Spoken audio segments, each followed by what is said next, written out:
They assumed a single rough outing would define him. One 3-for-8 stat line was inflated into a national firestorm, a rallying cry for critics who eagerly claimed Shedeur Sanders wasn't prepared for the NFL spotlight. They tweeted out QB4, labeled him a bust, and buried his rookie season before the ink even dried on his Browns jersey after the first day of camp. But here's what they conveniently overlooked. Those 8 pass attempts weren't against starters. They were directed at fourth-string wideouts, players still digesting the playbook, operating behind a backup offensive line in disarray. Context matters, but they chose to ignore it. Fast forward 24 hours to day 2. Under the blazing Cleveland sun, Shedeur suited up, locked in, and went a perfect 4 for 4 in 11-on-11 drills. No drops, no miscues, no excuses. Every throw was surgically precise, timing routes hit in stride, back shoulder lasers that turned defenders inside out, and anticipation throws that revealed full field vision.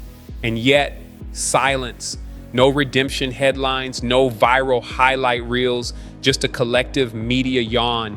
That's why I'm here to unveil what's really happening. This video strips away the lazy headlines and exposes the truth behind the narrative flip. From day 1's twisted 3-for-8 storyline to day 2's flawless execution.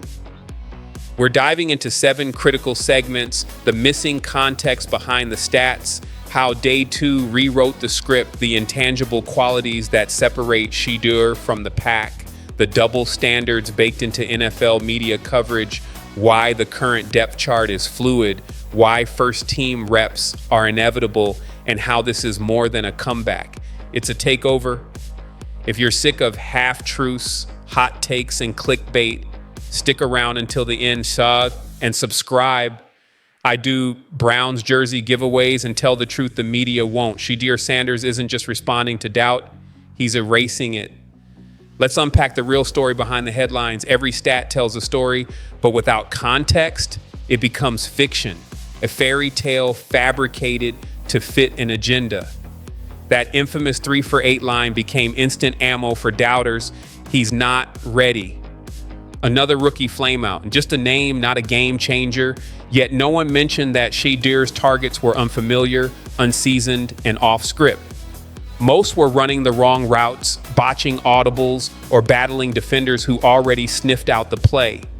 Imagine judging Joe Burrow on a 3-for-8 line while throwing to street free agents, or critiquing Justin Herbert based on a handful of reps to practice squad fill-ins.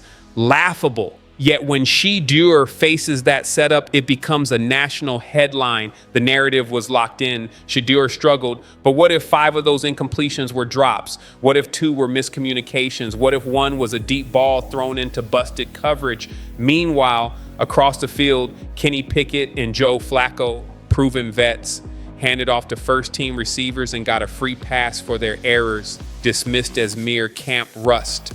But a rookie, they clip a stat, cut the context, and call it a disaster.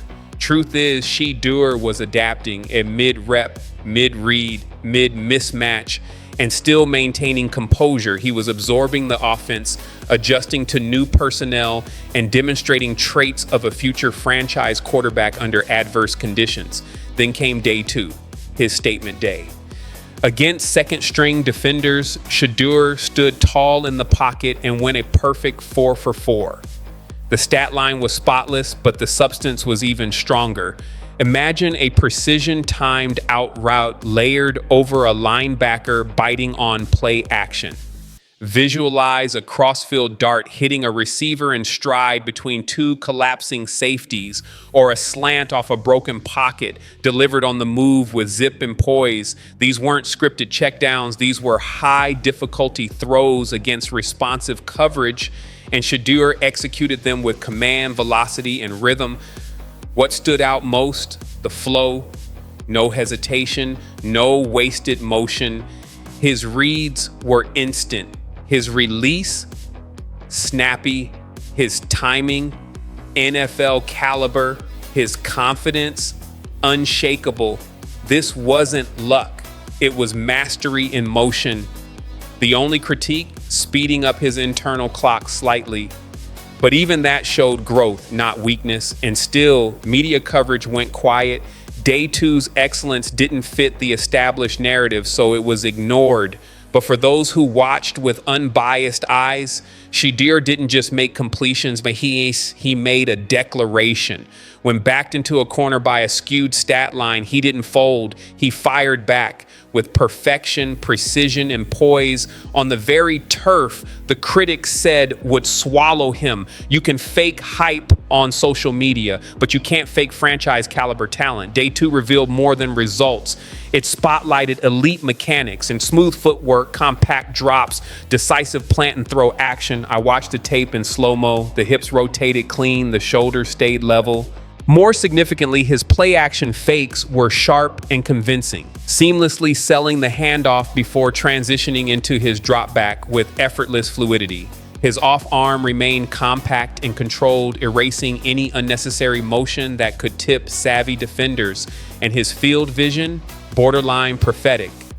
Shedeur scanned the defense with the composure of a seasoned veteran, often delivering passes before his receivers even initiated their breaks, trusting his internal clock like a quarterback who's already lived this moment 1,000 times.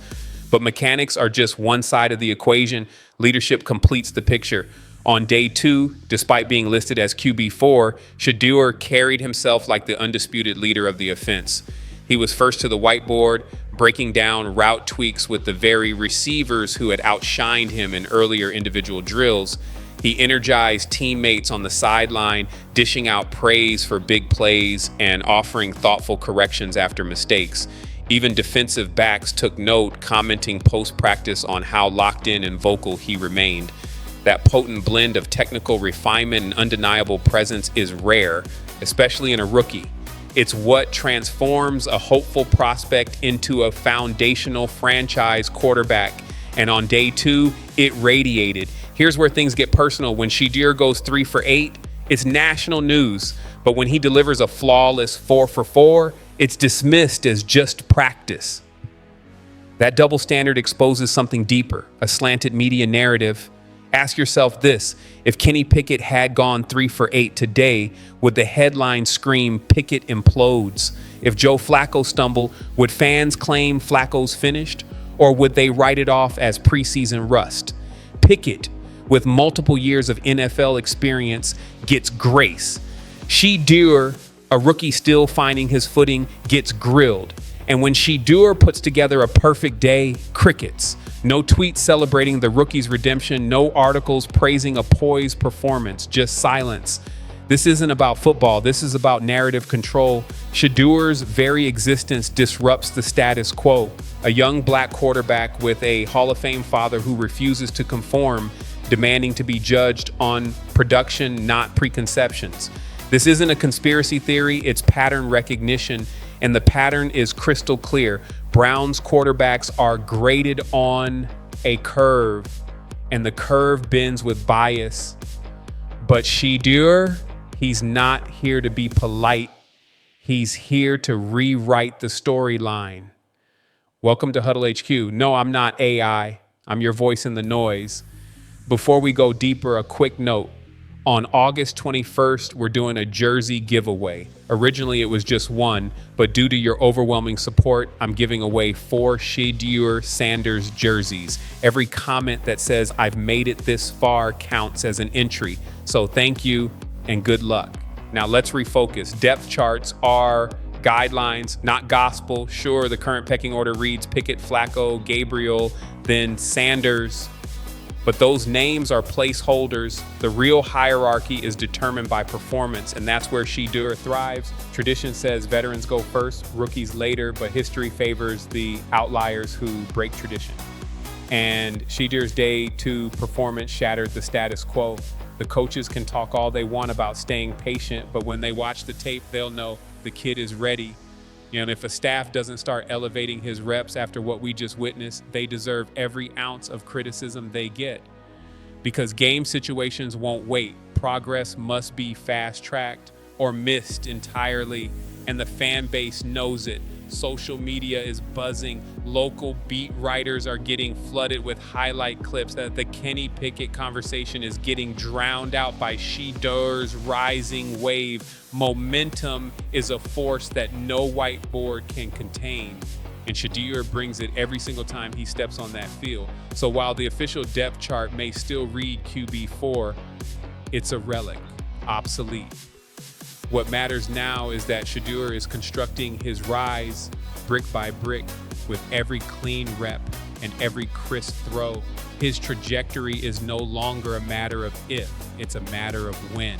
Coaches want veterans to validate their contracts, but more than that, they want wins. And the path to victory doesn't run through the past. It runs through the rookie who just went 4 for 4 with limited protection and unproven targets. Now picture this, those same throws, but to David Njoku, with the first team line anchoring protection against an actual defensive front. Imagine what those timing routes could become. Picture anticipation throws becoming touchdowns, highlights, headlines. Every moment Shedeur spends on the bench is a lost opportunity to unleash this offense's full potential. And the decision makers know it. They didn't draft Shedeur Sanders to sit and simmer. They drafted him to compete, to conquer, to lead. Now let me break this down for everyone, because this right here, it's outrageous. Let's not sugarcoat it. It all started with a single question, one sentence from Mary Kay Cabot, and the internet erupted. She didn't ask about Shedeur Sanders' development during minicamp. She wasn't interested in how he was adjusting to the Browns' offensive system. Nope, she looked him square in the eyes and asked about his father's health. Deion Sanders, a deeply personal, emotionally charged, and completely irrelevant topic, especially when the spotlight was supposed to be on Shedeur's NFL debut. And when it comes to Mary Kay, I genuinely don't understand how someone with such a track record of tone-deaf behavior holds a job with a professional media organization. Forget X's and O's, this crossed a line. The backlash was immediate, and this wasn't just Twitter noise. It came from fans, veterans, respected analysts. Everyone was saying the same thing. This was unacceptable, but here's the kicker. That question wasn't just a moment of poor judgment. It was a trigger, a flashpoint that reignited years of frustration over how the media routinely treats young, confident black quarterbacks, especially when they refuse to play into some sanitized, pre-approved mold of what humble and grateful is supposed to look like. Mary Kay, seriously, cut the nonsense. Other rookie QBs, they're asked about offensive rhythm, competition, playbook comprehension, football questions, but Shedeur, he gets blindsided with an emotional grenade. And when he didn't bite, when he calmly, respectfully pivoted back to football, you could feel the irritation, like the media didn't get the reaction they wanted, like they couldn't manipulate the narrative, because that's what this really boils down to. Control. Let's not forget, Mary Kay Cabot isn't just another reporter. She's a long-standing media figure in Cleveland. Her headlines shape narratives, and she's been called out before, not just for aggressive reporting, but for what she chooses to spotlight. Speeding tickets become headline news. A missed practice rep turns into a bad attitude headline. And somehow, almost always, it's the black quarterbacks under her microscope. This isn't just a bad moment. It's a pattern, a blueprint. Shedeur's being targeted, and that's not an exaggeration. It's connecting the dots. Remember when Cam Newton was criticized for smiling too much, or Lamar Jackson mocked for not being media polished enough? Now Shedeur's cocky because he wears designer watches and doesn't flinch when hit with a passive-aggressive question. Let's be honest. If you're sick of watching confident black athletes get dismantled for simply embracing their excellence, hit that subscribe button. We're here to expose it, because this is the same tired script recycled over and over again. A young black quarterback walks in with poise and pride, and suddenly the media feels the need to break him, label him, humble him, strip the shine off his image. But this time, it backfired. Shedeur didn't lash out. He didn't stumble. He didn't even seem rattled. He responded with poise, the way Deion raised him to. And that's what really caught the haters off guard. They expected immaturity, they got composure. They expected arrogance, they got professionalism. And the internet saw everything. But the media, this is nasty work, man. One misstep after another. Let's not pretend this is new either. Mary Kay's name has trended for all the wrong reasons before, but this hit different because it wasn't just about journalism. It was about respect, about boundaries, and most importantly, about how mainstream media still struggles to embrace unapologetically confident Black athletes unless they follow a very specific set of rules, their rules. They're fixated on whether he'll sign that contract, whether he'll report to camp. But let's call this what it is. You can say it's just sports. You can say it's just one reporter. But the energy doesn't lie. When fans across the country call out coded bias, when former players point to double standards, and when respected voices like Ryan Clark say enough, but you better believe it's real. You see, this goes far beyond one awkward press exchange. This is about power dynamics and who gets to ask the questions and who's expected to sit there and smile through them. How do you feel you played? Every day there's room to evolve in every facet of my game. Now let's address what the mainstream media refuses to acknowledge: the racialized playbook. That invisible, time-worn script running silently through NFL history. You know, the one where confident Black quarterbacks get branded as cocky, arrogant, and self-absorbed. But when a white quarterback flexes, roars, and trash talks, he's hailed as a fiery competitor, a natural-born leader. Same conduct, radically different headlines every single time. I just want to lead, support my team, and be the best version of myself on the field. And then enter Shedeur Sanders, polished, composed, unapologetically stylish, the kind of self-assured presence his father, Deion Primetime Sanders, made iconic. He walks into a press room with that same legendary confidence, and suddenly the room shifts. Now his watch is too flashy, his answers are too smug, and his refusal to play media games, that's not seen as poise, it's spun as attitude. Let's call it what it is, a calculated reframe. Ryan Clark, former NFL standout and ESPN analyst, didn't hesitate. He peeled back the coded language and called it out, loud and clear. It's about race, about painting Shedeur as difficult, arrogant, a problem before he's even taken a pro snap. And the truth, he's absolutely right. This isn't new. It's a recycled tactic. It's the same subtle slander that's been used to deflate confident Black quarterbacks for generations.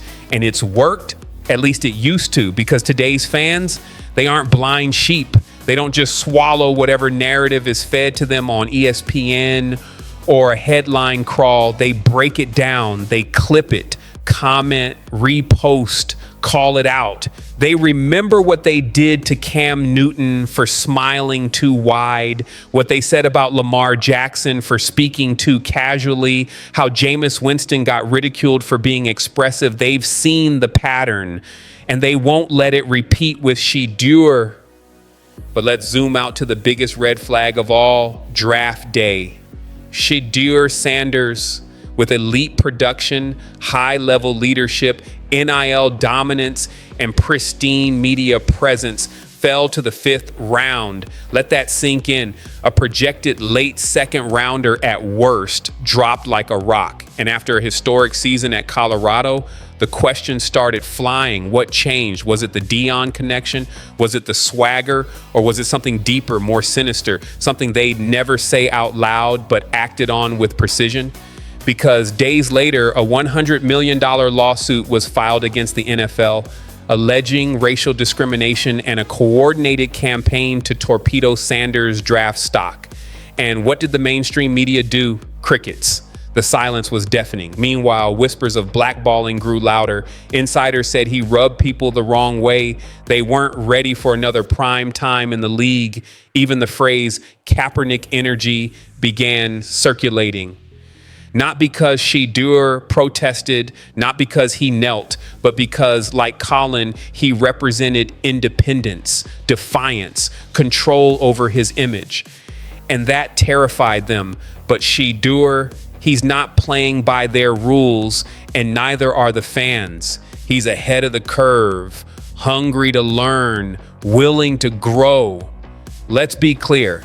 If anyone had the right to snap back at Mary Kay Cabot for that ridiculous question during his very first media appearance as a Cleveland Brown, it was Shedeur. This moment should have been about opportunity, about a new chapter, about football. Instead, it turned into a trap.